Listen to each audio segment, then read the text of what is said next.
The sun had just dipped below the horizon, painting the Amalfi sky in shades of coral and lavender. Julian Mercer, CEO of one of the fastest-growing tech conglomerates in the world, stepped out of his black car with a sigh of relief.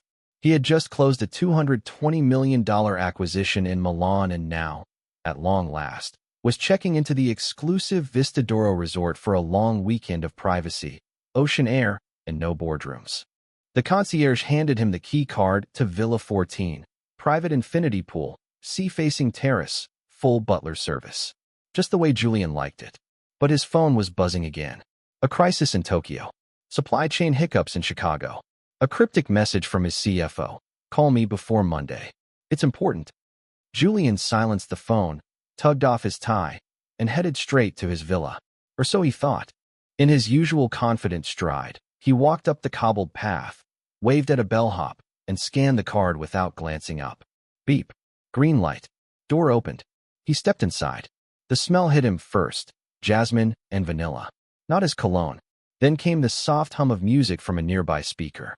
Piano jazz. Again, not his playlist.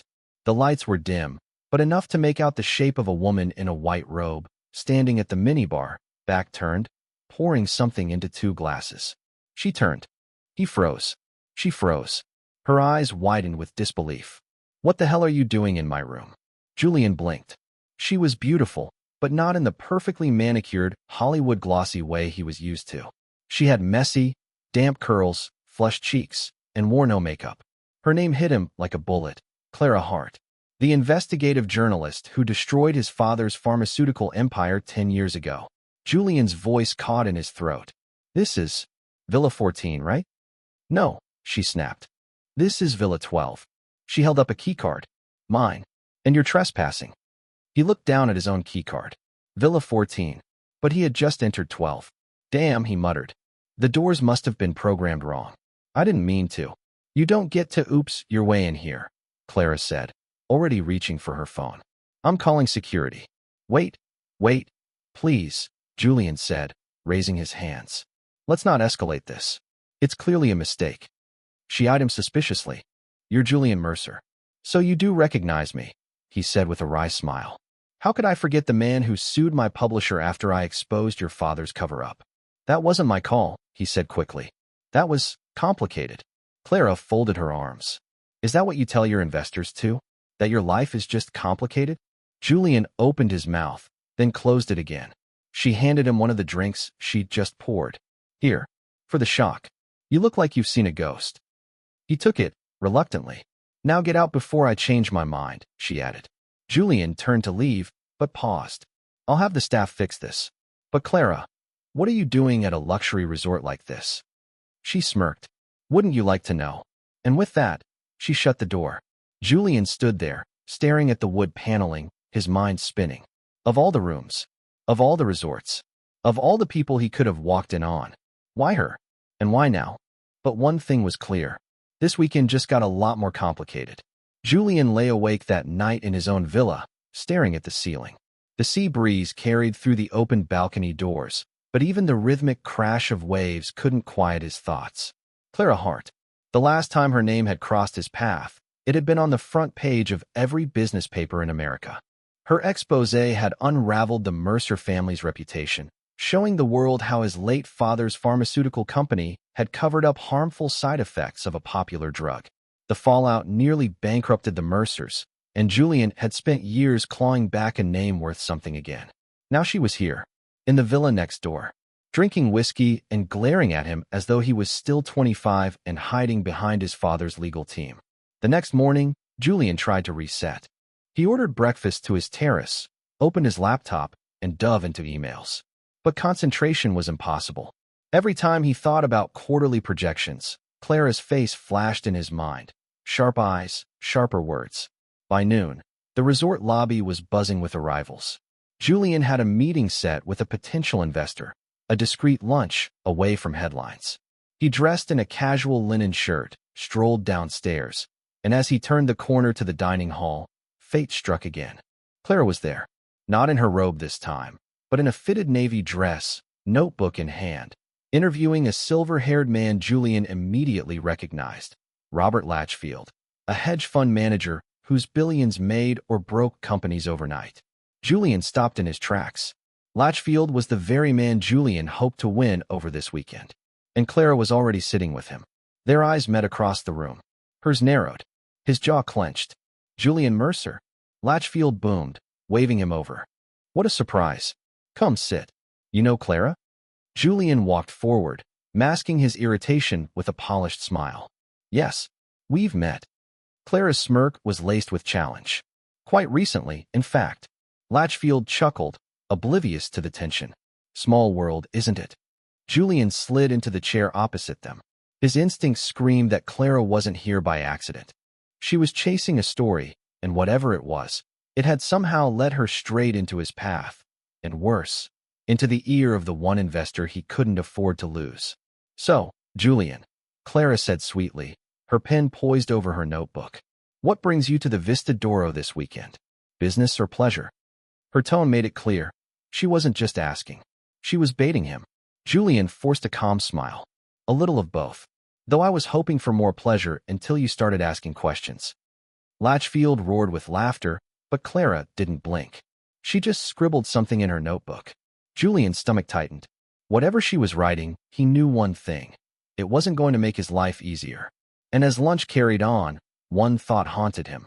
Clara's heart wasn't done with him. Not by a long shot. Julian spent the afternoon pacing his villa like a caged animal. He couldn't shake the image of Clara scribbling in that damn notebook while Latchfield hung on her every word. If she painted him as reckless, arrogant, or worse, dishonest, the hedge fund deal he'd been building for months could collapse overnight. By evening, Julian tried to regain control. He dressed sharply in a tailored blazer and headed for the resort's rooftop lounge, where cocktails were served against the backdrop of the Mediterranean sunset. It was supposed to be a neutral ground, a place to charm Latchfield away from Clara's influence. But when the elevator doors opened, there she was again. Clara, already perched at the bar, a martini in hand, talking to a pair of journalists Julian recognized from the Financial Tribune. He exhaled sharply. This wasn't a coincidence anymore. She caught his stare and smiled faintly, like a chess player who'd just moved her queen. Julian, one of the reporters called out, beckoning him over. Clara tells us you've got something big coming up in Asia. Care to comment? Julian's mind raced. Asia. Tokyo. The supply chain crisis. How did she know? He forced a laugh. I'm afraid Clara likes to dramatize. I'm here for the sun, not the headlines. But Clara tilted her head, eyes glinting. Funny, because sources in your company suggest otherwise. Something about shortages, delays. The words cut deeper than the casual tone she delivered them in. She knew. Julian leaned close, lowering his voice so only she could hear. What exactly are you doing here, Clara? She met his gaze without flinching. My job.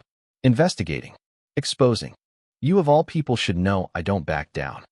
And you of all people should know when to stop digging before you bury yourself. He shot back. For a moment, neither moved. The tension between them buzzed louder than the chatter around the bar. Finally, Clara smirked and raised her glass. To old enemies meeting in strange places. Julian didn't return the toast. He walked away, jaw tight, heart pounding. She wasn't here for leisure. She was here for him. Later, back in his villa, Julian reviewed every pending deal, every weak link in his empire. Clara was circling like a shark, and if he wasn't careful, she'd smell blood. But what unnerved him most wasn't her persistence. It was the fact that, beneath the frustration, a spark of admiration, and something far more dangerous, flickered inside him. The next morning, Julian decided he couldn't let Clara control the narrative any longer. If she wanted to play games, he'd meet her head-on. He arranged breakfast with Robert Latchfield on the resort's ocean terrace, determined to shift the conversation back in his favor. When Julian arrived, however, he nearly laughed at the cruel twist of fate. Clara was already there. She sat across from Latchfield, notebook closed this time, but her presence was enough to sour Julian's appetite. Mr. Mercer, Latchfield greeted warmly, waving him over. Clara and I were just discussing the state of modern philanthropy. Sit, join us. Julian's eyes flicked to Clara.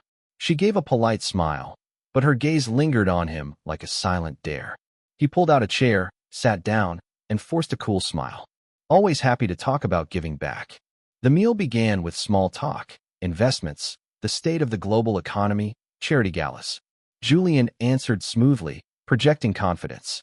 But Clara had a way of sliding questions into the conversation like knives slipped between armor plates. Julian, didn't your father's foundation once fund a study that was later discredited? Latchfield raised an eyebrow. Julian kept his voice even. That was more than a decade ago. I've since restructured every charitable arm of the company. Transparency is the priority now. Clara jotted something in her notebook. Her expression revealed nothing. Then, as the waiter cleared the plates, she leaned forward slightly. So tell me, Julian, if your company is as stable as you say, why are shipments from your Tokyo supplier delayed? Latchfield's fork froze midway to his mouth. Delayed. Julian's pulse quickened. How much did she know? Too much. He gave a slow smile, hiding the storm inside. Temporary hiccups. Nothing unusual for international trade. Everything's under control. But Latchfield didn't look convinced. Clara had planted the seed of doubt. The breakfast ended politely, but Julian could feel the cracks forming. Once they parted ways, he caught Clara alone by the staircase. He blocked her path, his voice low. You're deliberately sabotaging me. She didn't flinch. I'm doing my job. If your empire can't withstand a few questions, maybe it's built on sand. Their eyes locked, electricity crackling in the charged silence. For the first time, Julian realized this wasn't just about business or old grudges. It was personal, and neither of them was willing to back down. Julian couldn't shake the feeling that Clara was deliberately tightening the noose around him. Every time he tried to step ahead, she was already there, pushing, pressing, exposing. Yet, against all logic, part of him admired her relentless drive. Few people ever stood their ground against him. She did, and with unnerving composure. That afternoon, the resort hosted a sailing excursion for its guests. Latchfield had agreed to join, and Julian knew this was his last chance to salvage the investor's confidence. If he could control the setting, the sea breeze, the champagne, the endless horizon, maybe Clara's influence would weaken. But once again, she boarded the yacht. Notebook tucked under her arm, sunglasses hiding her eyes. Clara looked like she belonged there more than he did. Julian clenched his jaw. He refused to let her dominate the stage. He greeted the guests, charmed the crew, and began his carefully rehearsed pitch about innovation, expansion, and vision. For a while, it worked. Latchfield nodded along. The other passengers listened with interest. Then Clara struck.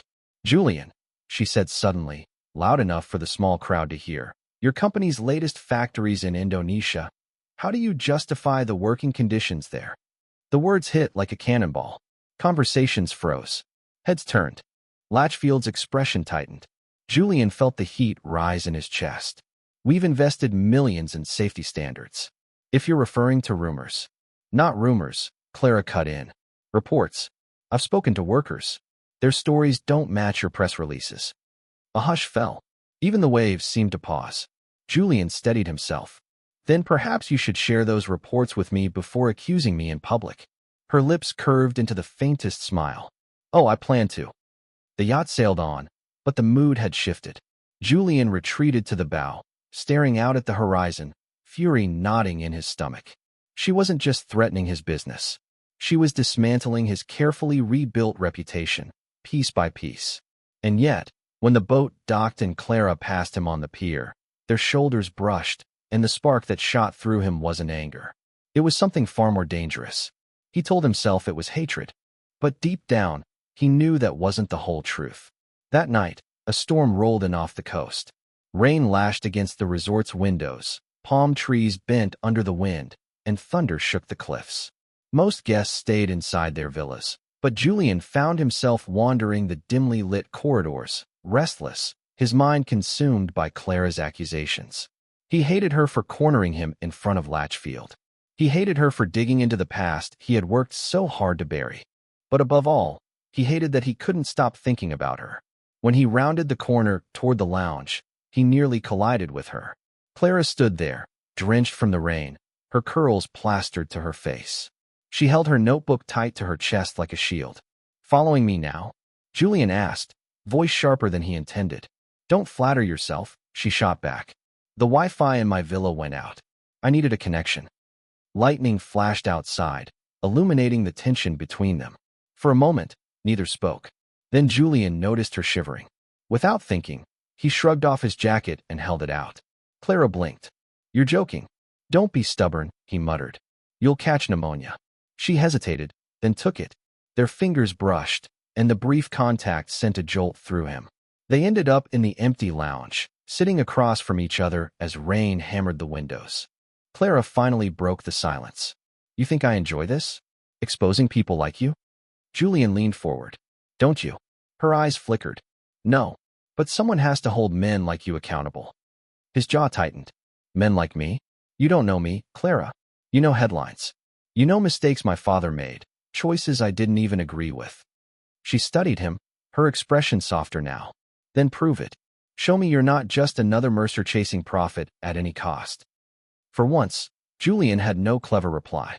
The storm outside raged on, but inside, a different storm brewed, one neither of them could ignore. The storm had passed by morning, leaving the sky crystal clear, as though nothing had happened. But Julian's thoughts were far from calm.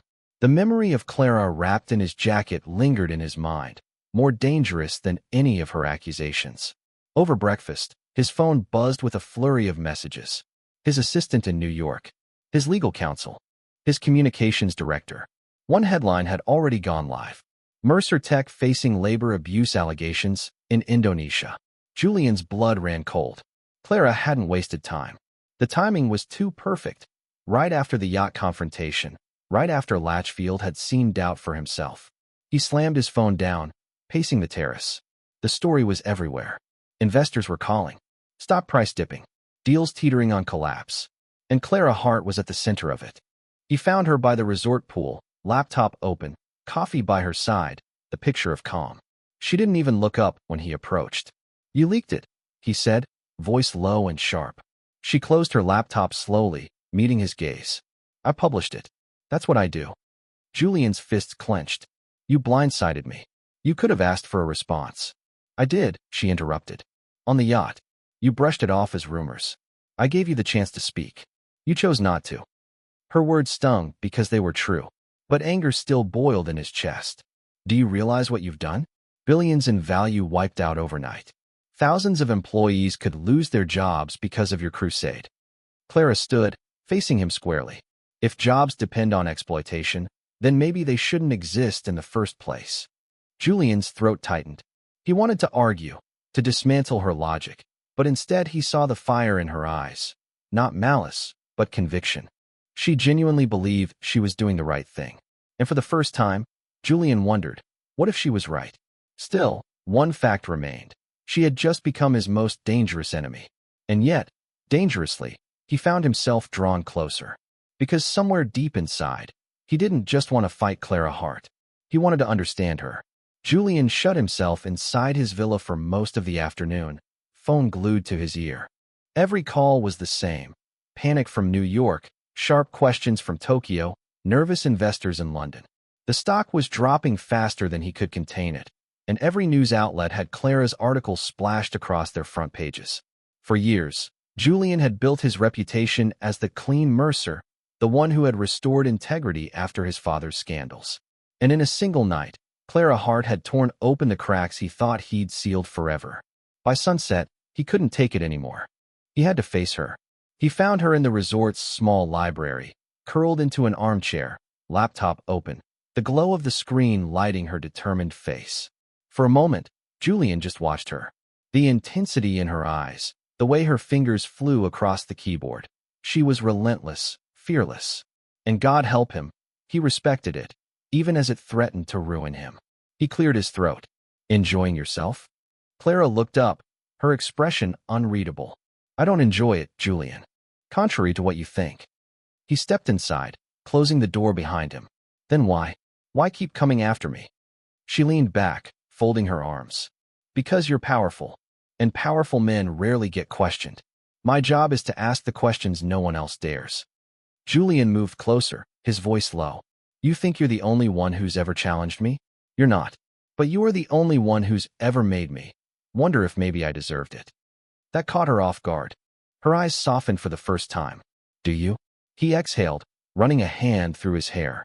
"I've spent my life trying to be the opposite of my father, to prove I wasn't him.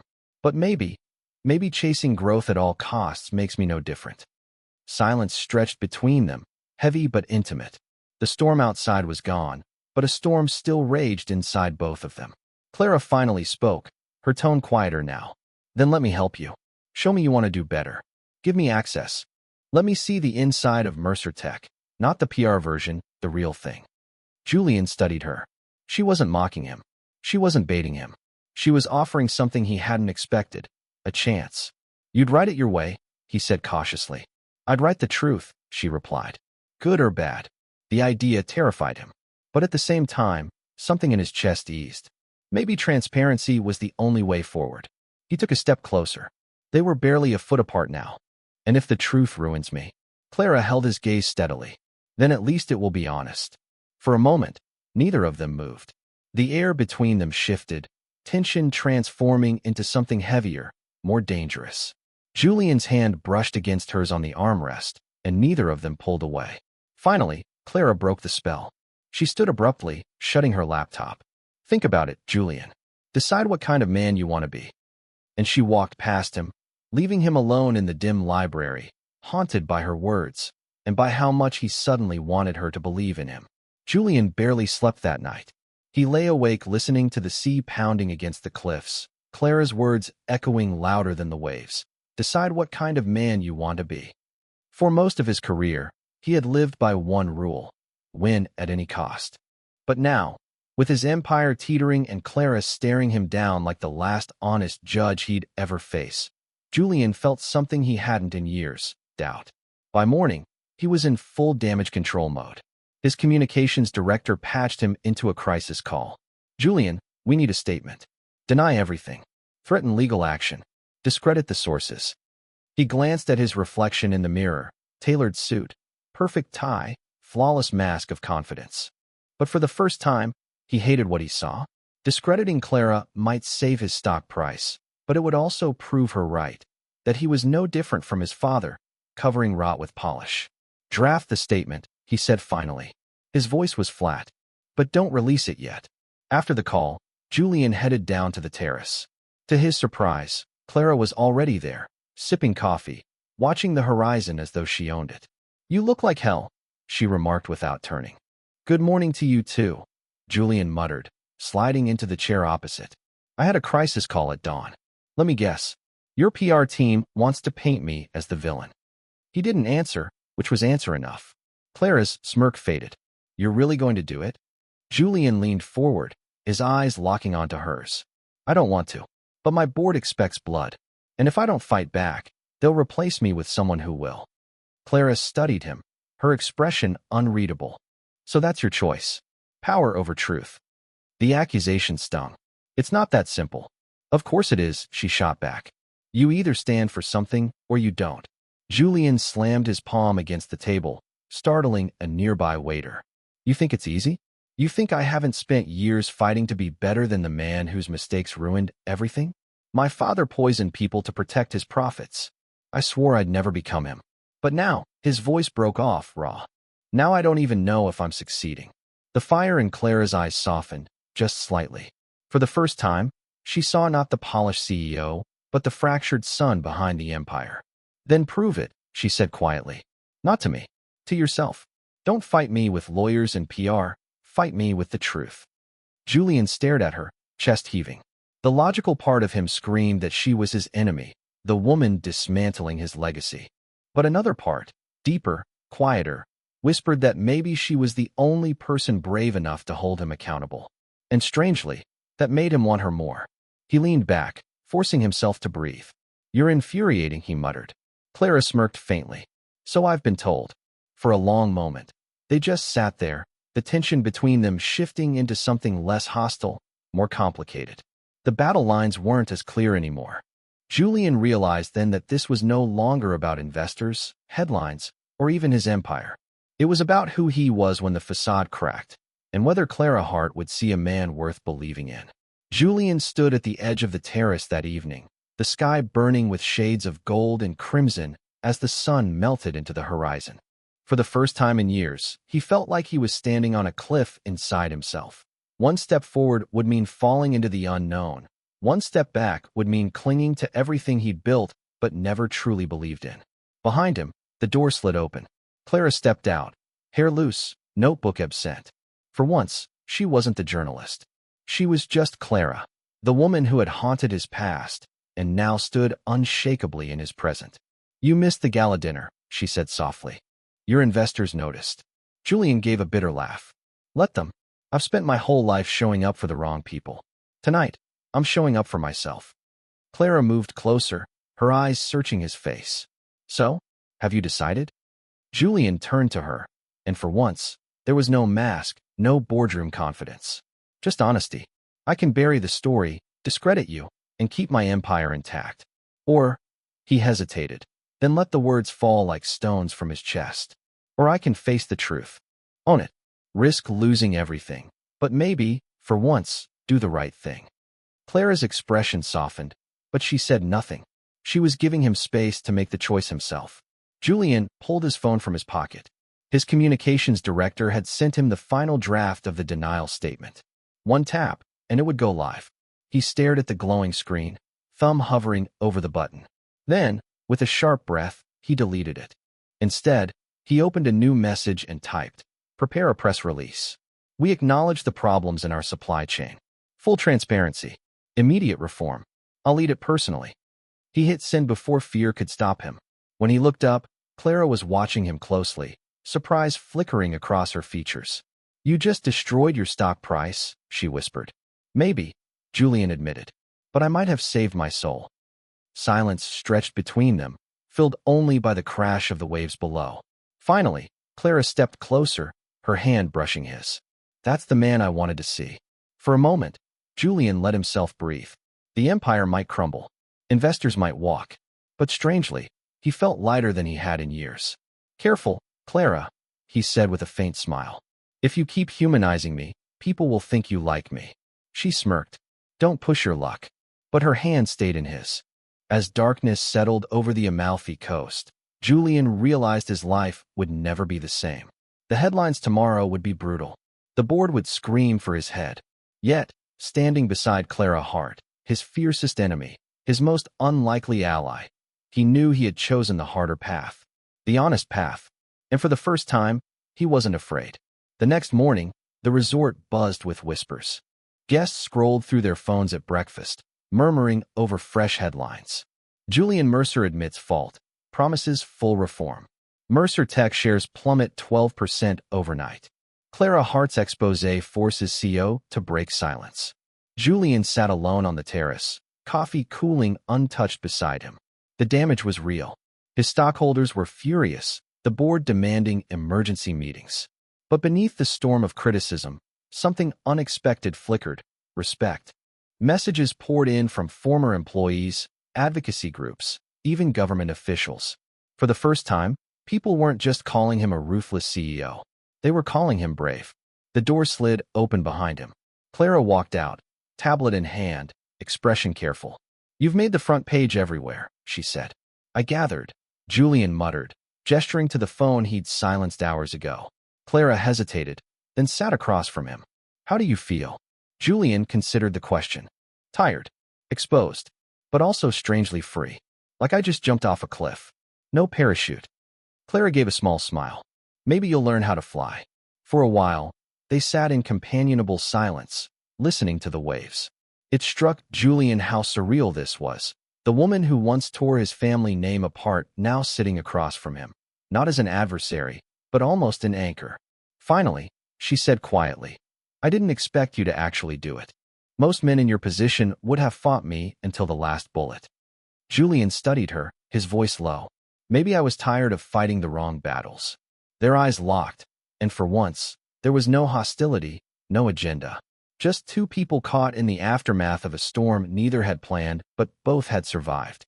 Then Clara's phone buzzed. She glanced at it, frowned, and tucked it away. "Another editor wants me to write a follow-up. About you. About all this." Julian raised an eyebrow. "And will you?" She hesitated. "I don't know. Maybe." Julian leaned forward, a wry smile touching his lips. "Then at least make it a good story. Don't paint me as a saint. Just tell it like it is. A man who screwed up, but decided to own it." Clara tilted her head, studying him. That might be the first honest thing I've ever heard you say. A laugh escaped him, genuine, unguarded. It startled them both. As the sun climbed higher, Julian realized something. His empire might take years to recover, if it recovered at all. He might lose his position, his power, even his fortune. But sitting there, with Clara Hart challenging him, grounding him, forcing him to face who he really was, for the first time, he didn't feel like he was losing. He felt like he was finally beginning.